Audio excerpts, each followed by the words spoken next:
Hello friends, कैसे हैं आप लोग। उम्मीद है अच्छे होंगे। स्वागत है आपका आज के लेक्चर में।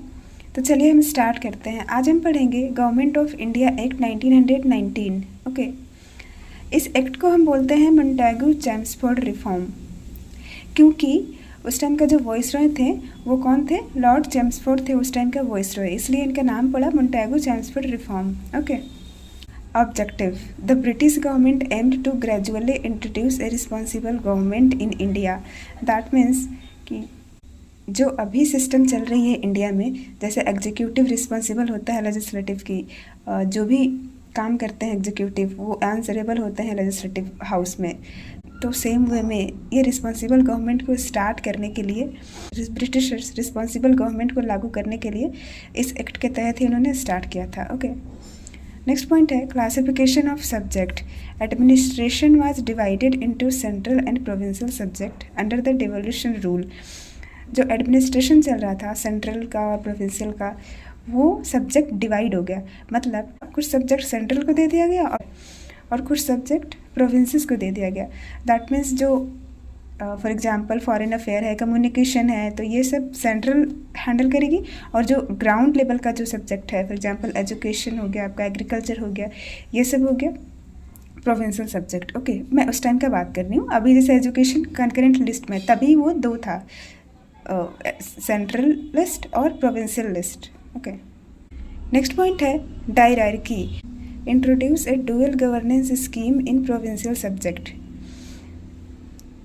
फर्स्ट है रिजर्व सब्जेक्ट एंड सेकेंड है transfer subject. Reserve subject govern by the governor general and his executive council, not accountable to the legislative council, for example finance and police.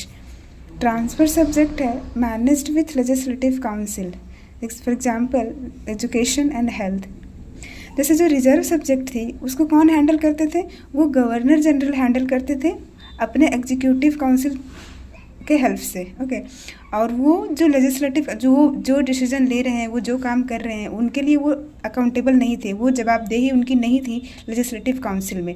इसलिए यहाँ लिखा है कि not accountable to the legislative council. Okay, और जो transfer subject था वो legislative council ही handle कर रहे थे। ओके, जैसे एजुकेशन हो गया, हेल्थ हो गया। नेक्स्ट पॉइंट है by cameral legislature. Central government became two house system for the first time, upper house and lower house. upper house को बोला जाता है council of state, lower house को भी बोला जाता है लेजिस्लेटिव काउंसिल। ओके, तो पहले यूनिकैमरल था, एक ही हाउस थी, लेकिन इस एक्ट के तहत सेंट्रल गवर्नमेंट का दो हाउस हो गया, upper house and lower house. Okay, next point है direct election and voting right. पहली बार इस एक्ट के तहत डायरेक्ट इलेक्शन हुआ था। For the first time some Indians could vote directly for representative, though this was limited by property tax and education rule. मतलब कि कुछ इंडियंस को वोटिंग राइट दिए गए थे, बट वो भी किनके पास कितना प्रॉपर्टी है, कौन टैक्स पे कर रहे हैं, किनका एजुकेशन बैकग्राउंड क्या है, तो ये सब को देखते हुए, ये सब को आज पैरामीटर आप बोल सकते हैं, तो इस हिसाब से कुछ इंडियंस को डायरेक्टली वोट करने का अधिकार दिया गया था। ओके, नेक्स्ट पॉइंट है Indian women were given the right to vote for the first time in limited circumstances.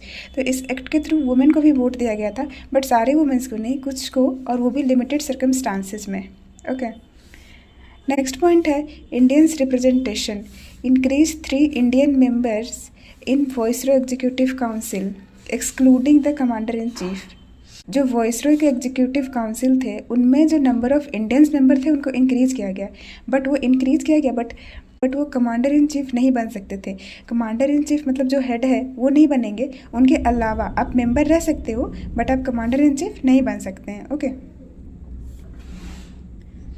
Next है separate electorate extended. Communal representation was extended to Sikh, European and Anglo Indians. जैसा कि हमने last lecture में पढ़ा था 1909 के lecture में, कि उस टाइम सेपरेट इलेक्टोरेट सिर्फ मुस्लिम के लिए स्टार्ट हुआ था, बट इस एक्ट के थ्रू वो सेपरेट इलेक्टोरेट एक्सटेंड कर दिया गया। और वो किसके लिए एक्सटेंड कर दिया गया? सिख के लिए, यूरोपियन के लिए और एंग्लो इंडियन के लिए। ओके, तो अपने कम्युनिटी के लोग अपने रिप्रेजेंटेटिव को चुनेंगे। ओके, नेक्स्ट पॉइंट है high commissioner for India. A new office was created in London to look after Indian trade and commerce. एक ऑफिस क्रिएट किया गया लंदन में इंडियन ट्रेड को देख रेख के लिए, इंडियन ट्रेड का देखभाल करने के लिए, उसका हिसाब किताब के लिए लंदन में एक ऑफिस बनाया गया। ओके, जिसको हाई कमिश्नर फॉर इंडिया बोलते हैं। लंदन में एक ऑफिस बनाया गया। ओके, नेक्स्ट पॉइंट है financial autonomy. Separate the provincial budget from central budget.